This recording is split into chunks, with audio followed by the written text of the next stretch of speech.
મિત્રો, આપણા દેશની અંદર ઘણા સમય પહેલા એક ઋષિ મુનિ થયા જેનું નામ હતું કપિલ મુનિ. હે ને? કપિલ મુનિ ભારતની અંદર એ મુનિ છે જેણે સૌથી પહેલી વખત ભારતની અંદર આપણે જોવા જઈએ તો સાંખ્ય દર્શનનો સિદ્ધાંત આપ્યો હતો. હે ને? સાંખ્ય દર્શન આપનાર ભારતની અંદર કોઈ હોય એ છે કપિલ મુનિ. હવે સાંખ્ય દર્શનની વાત કરીએ તો સાંખ્ય દર્શન જે છે એ પહેલાં તો છે જ. તો સાંખ્ય દર્શનની વાત કરીએ તો કપિલ મુનિએ બ્રહ્માંડનું જ્યારે ઓબ્ઝર્વેશન કર્યું તો એમને આઈડિયા આવ્યો કે બ્રહ્માંડ જે છે એની અંદર અલ્ટિમેટલી 3 વસ્તુઓ મોજૂદ હોય છે. હે ને? પહેલી, બીજી અને ત્રીજી. પહેલી વસ્તુ જે છે એને કપિલ મુનિ નામ આપે છે પ્રકાશ. હે ને? બીજી વસ્તુ જે છે એને નામ આપે છે અંધકાર. અને ત્રીજું જે છે એ બ્રહ્માંડનું ઓબ્ઝર્વેશન કરે છે સતત ગતિમાં રહેતો પદાર્થ.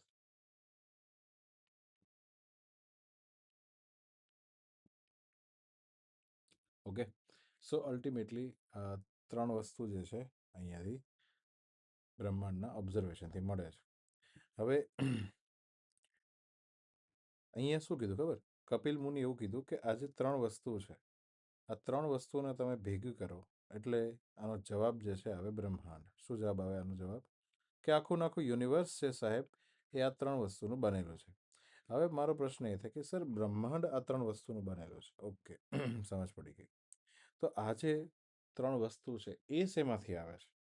હે ને? આ બ્રહ્માંડમાં આ 3 વસ્તુ પછી શેમાંથી આવે છે? તો આ જે 3 વસ્તુ છે એને નામ આપવામાં આવ્યું છે કે આ એક મિસ્ટીરિયસ પાવર છે, શક્તિ છે. આને શક્તિ કહેવામાં આવી છે ને? શક્તિ, અથવા તો કપિલ મુનિના જ શબ્દોમાં કહીએ ને તો આ જે છે જગત જનની છે. જગતની જનની. બરાબર? જગત એટલે બ્રહ્માંડ અને જનની એટલે એને પેદા કરે તે.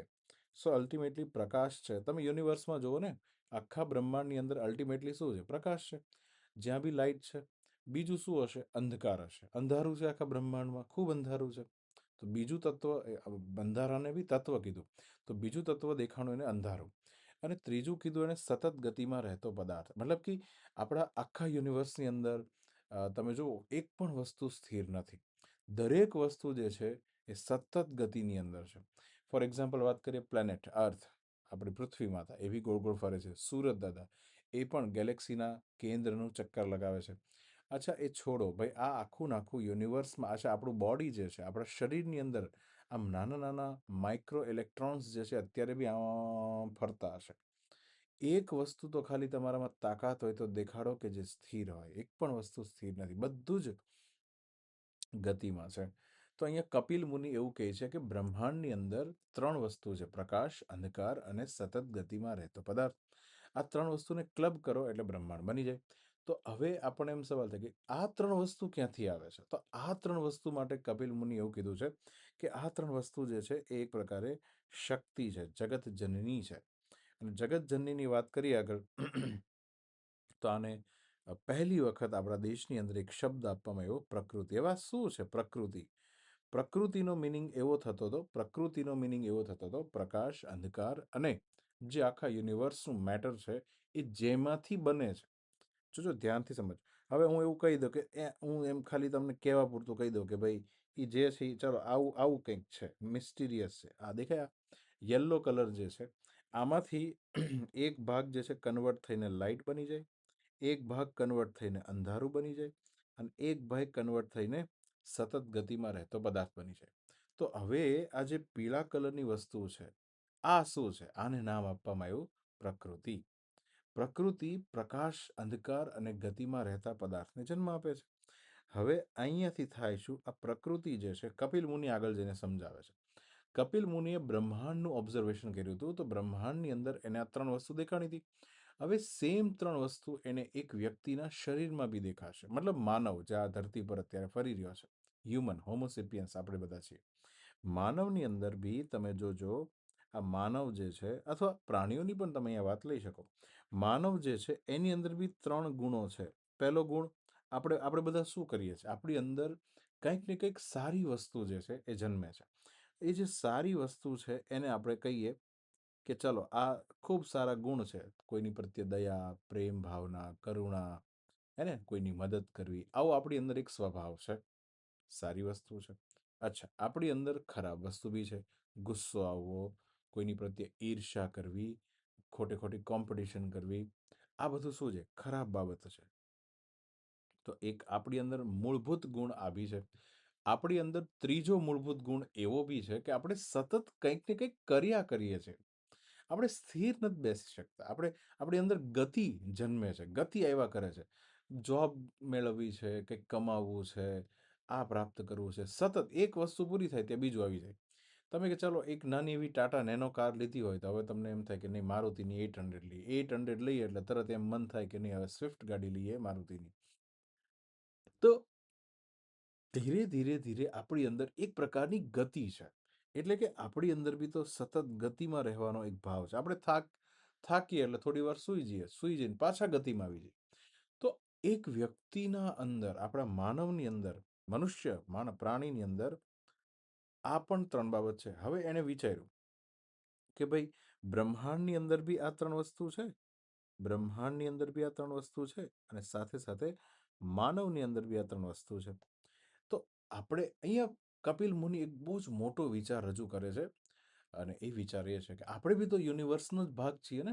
એટલે ભાઈ જે વસ્તુ બ્રહ્માંડમાં હોય એ જ વસ્તુ માણસમાં હોય. હું એમ કહું કે આપણે એક જગ્યાએ ગારો અને માટી ભેગું કરીને એમાંથી સરસ મજાનો ઘડો બનાવીએ. તો હવે મને આન્સર આપો, માટીમાં જે ગુણ હશે એ ઘડાની અંદર આવવાના છે. માટી જે છે એના ગુણ ઘડાની અંદર કંઈ બદલે થોડા જાય. એમ બ્રહ્માંડના જે મૂળભૂત 3 ગુણ છે એ માણસની અંદર બી આવવાના છે. સો બ્રહ્માંડના 3 ગુણ કયા છે? પ્રકાશ, પછી અંધકાર, અને સતત ગતિમાં રહેતો પદાર્થ. આ 3 એના મૂળભૂત ગુણ છે. સેમ ટુ સેમ આ જે પ્રકાશ ગુણ છે ને એ જ આપણી અંદર કરુણા, દયા, ભાવના આ જન્માવે છે. એક પ્રકારની જબરદસ્ત વસ્તુ છે કે આપણી અંદર દયા, ભાવના, કરુણા એટલે કે સારી બાબતો જન્મા પાછળ બી પ્રકાશ છે. અંધકારની વાત કરીએ તો અંધકાર તત્વ બ્રહ્માંડની વાસ્તવિકતા છે બ્રહ્માંડમાં. એટલા માટે આપણી અંદર શું આવે છે ભાઈ? ગુસ્સો આવે છે, ઈર્ષા આવે છે. આ બધું બ્રહ્માંડનું નેચર છે. આ છે જ. આને ખરાબ માનવાની જરૂર નથી, આ છે જ. અને આપણે સતત કર્મ કરીએ છીએ. કર્મની જે થિયરી છે અહીંયાથી ચાલુ થઈ હતી. તો કર્મ જે કરીએ છીએ, આપણે શું કરવા કાર્ય કરીએ? આપણે એક પણ કાર્ય શું કરવા કરીએ? એનું રીઝન છે આપણે કંઈક ને કંઈક જોતું છે. આપણું શરીર, આપણું મન શાંત નથી બેસી શકતું. તો બ્રહ્માંડમાં આ 3 ગુણ છે, માણસમાં આ 3 ગુણ છે. તો બ્રહ્માંડના, મેં હમણાં આગળ કીધેલું કે બ્રહ્માંડના આ 3 ગુણ જ્યાંથી પેદા થાય છે ને એને એક રહસ્યમય તાકાતનું નામ આપ્યું છે, અને આ યલો કલર. તો અહીંયા કપિલ મુનિ જે છે આ યલો કલર, એવું અત્યારે વિચાર્યું, કલ્પના કરો કે એક મિસ્ટીરિયસ તાકાત બ્રહ્માંડમાં ફરી રહી છે. એ પોતે વ્યક્ત થાય છે, એને તત્વ કીધું છે. વ્યક્ત થાય છે પ્રકાશની અંદર, અંધકારની અંદર, અને સતત ગતિમાં રહેતા પદાર્થની અંદર. તો એ જે મિસ્ટીરિયસ તાકાત છે એને આદ્ય શક્તિ એવું નામ આપવામાં આવ્યું હતું, હે ને, કપિલ મુનિ દ્વારા. એ જ મિસ્ટીરિયસ શક્તિને જગત જનની એવો શબ્દ પણ કપિલ મુનિએ વાપર્યો છે. જગત જનની, આદ્ય શક્તિ, મતલબ એવું કહે છે કે મૂળ શક્તિ છે. મૂળ શક્તિમાંથી પ્રકાશ બને છે, મૂળ શક્તિમાંથી અંધકાર બને છે, મૂળ શક્તિ જ આ પદાર્થોને ફેરવી રહી છે. ઓકે, એકદમ ક્લિયર થઈ ગયું. તો હવે અહીંયાથી આ થઈ ગયું મૂળ શક્તિ, અને અહીંયા જે છે, ચાલો આ થઈ ગયા આપણે મનુષ્ય, હે ને. કપિલ મુનિ એવું સમજાવે છે કે આ થઈ ગયા માણસો, મનુષ્ય. અને હવે એક જબરદસ્ત સિદ્ધાંત આવ્યો, અને સિદ્ધાંત આવો છે સાહેબ કે એક બાજુ મનુષ્ય છે, આ મનુષ્ય થયા, ઓકે, બરાબર છે. અને એક બાજુ જે છે અહીંયા સાઈડમાં આપણે રાખીએ પ્રકૃતિની શક્તિ, જે સમગ્ર બ્રહ્માંડમાં મોજૂદ છે. હવે થાય કેવું સાહેબ, અહીંયા જે છે આ શક્તિ, પણ હવે હું શક્તિ નહીં બોલું, કારણ કે કપિલ મુનિ જે છે આના માટે એક ત્રીજો શબ્દ વાપરે છે. એવું કહે છે કે આ પ્રકૃતિ છે.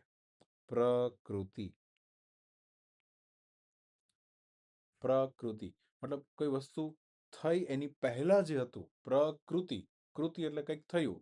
આ બ્રહ્માંડનું નિર્માણ થયું, એમાં પ્રકાશ આવ્યો, અંધકાર આવ્યું, સતત ગતિમાં રહેતા બહુ બધા પદાર્થ આવ્યા.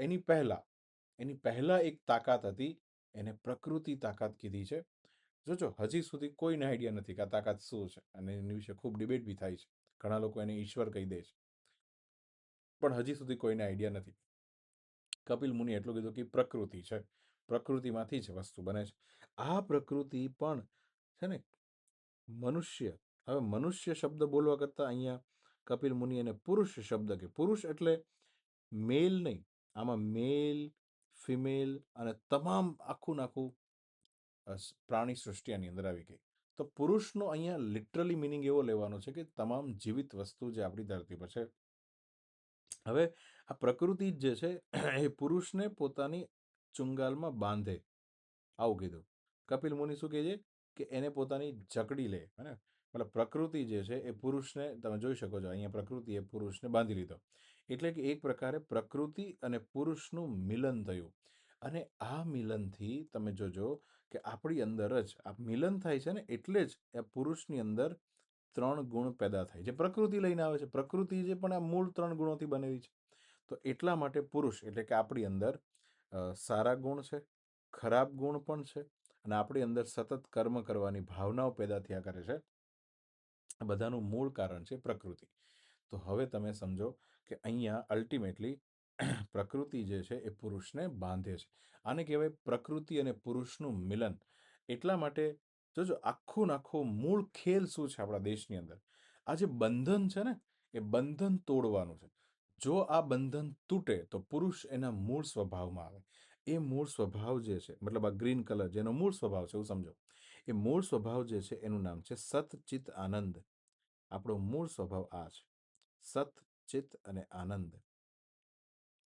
એટલે સચ્ચિદાનંદ સ્વભાવને આપણે અનુભવી શકીએ. તો આ કેમ ખબર પડે કે સર પ્રકૃતિએ મને ચારે બાજુથી બાંધી લીધો છે? તો તને ભાઈ ગુસ્સો આવે છે? હા આવે છે. તને એવું થાય છે કે કંઈક ને કંઈક પૈસા કમાણા કરું? હા થાય છે. તને એવું થાય છે કે કોઈની મદદ કરું? હા એ પણ થાય છે. તો બધું હું કોને કારણે થાય છે?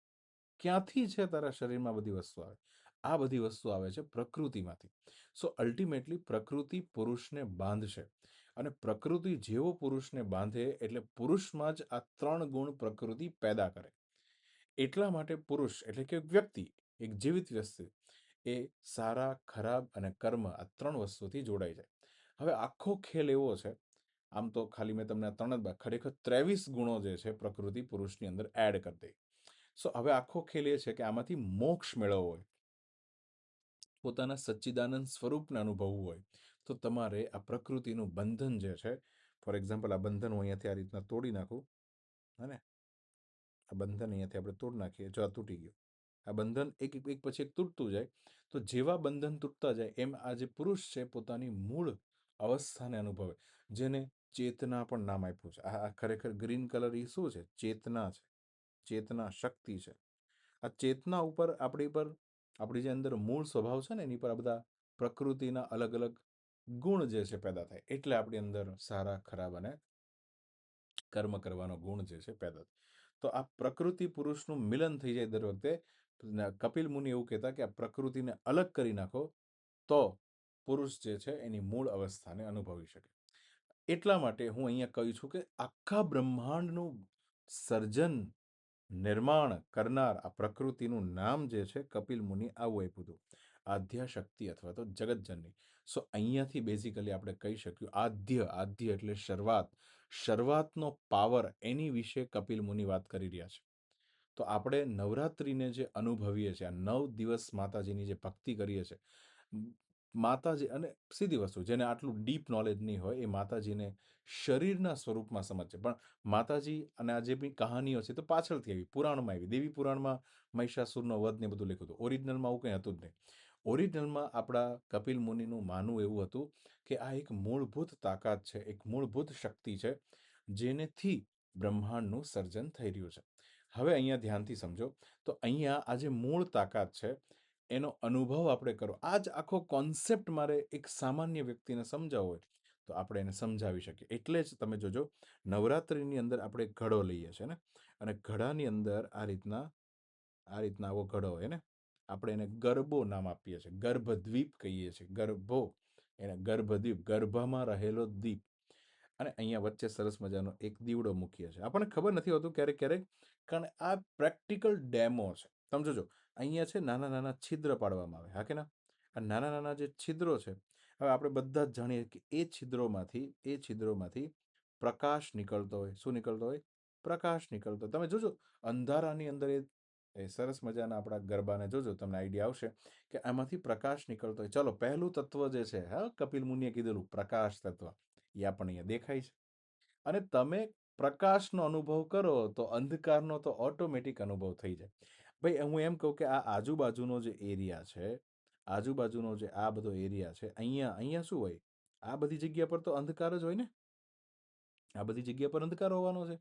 સો પ્રકાશ તમને દેખાણો, અંધકાર દેખાણો. હા, તો સર કપિલ મુનિ આ જ કીધેલું કે પ્રકાશ તત્વ, અંધકાર તત્વ. અને હવે ત્રીજું તત્વ મારે કહેવું છે સાહેબ. ત્રીજું તત્વ શું હતું? ત્રીજું તત્વ હતું, યાદ કરો ભાઈ. ત્રીજું તત્વ કપિલ મુનિએ કીધું, બ્રહ્માંડનું ત્રીજું, સતત ગતિમાં રહેતો પદાર્થ. આ મારે લોકોને કઈ રીતના સમજાવવું? એટલા માટે તમે જોજો કે આપણે ખરેખર શું કરીએ છીએ કે વચ્ચે ગર્ભદ્વીપ મૂકી અને સતત ગતિમાં રહેતો પદાર્થ, એટલે કે આપણે પોતે, એમ આપણે નવરાત્રિમાં સતત એની આસપાસ ગરબા લઈએ છીએ. ગરબામાં આપણે ગોળ ગોળ ફરીએ ને આ રીતના. તો એ જ તો મૂળ મુમેન્ટ છે. પ્લેનેટ્સ બી તો ગોળ ગોળ ફરી રહ્યા છે. સો અહીંયા એક આખું નાખું પ્રેક્ટિકલ સ્વરૂપ દેખાય છે. અને આ છે આપણા દેશના 9 દર્શનો પૈકી એક દર્શન. એનું નામ છે સાંખ્ય દર્શન. આ સાંખ્ય દર્શન આપનાર કપિલ મુનિ હતા. આજે પણ એમ થાય છે કે કેવાય ઋષિ રહ્યા છે, જેણે કેટલું માઇક્રો ઓબ્ઝર્વેશન કર્યું અને બ્રહ્માંડને સમજાવવા માટે આ સરસ મજાનો સિદ્ધાંત આપ્યો. સો આશા રાખું છું કે તમને આખો સિદ્ધાંત સમજ પડી હશે અને તમે પણ આ પ્રેક્ટિકલ મોડલ જે છે, આ પ્રયોગાત્મક મોડલ કહેવાય સાહેબ, આ મોડલને તમે સારી રીતના સમજી શક્યા છો. સો કૃષ્ણમ આઈએએસ તરફથી આપણે સતત કંઈક ને કંઈક ડીપ નોલેજ, ભારતનું ઓથેન્ટિક નોલેજ, જેને નરેન્દ્ર મોદી સાહેબ ભારતીય જ્ઞાન પરંપરા પણ કહે છે, હે ને? ઇન્ડિયન નોલેજ સિસ્ટમના તો હવે ખૂબ ચર્ચા થાય છે. તો એમાંથી જ કંઈક આવી નવી નવી વાતો, જે ઓથેન્ટિક વાત છે, ઓરિજિનલ વાત છે, આમાં કોઈ ભેળસેળ નથી, આ વાત જે છે તમારી સુધી આપણે લાવતા રહીશું. તો હવે આશા રાખું છું કે નવરાત્રીનો મિનિંગ તમને સમજ પડી ગઈ હશે.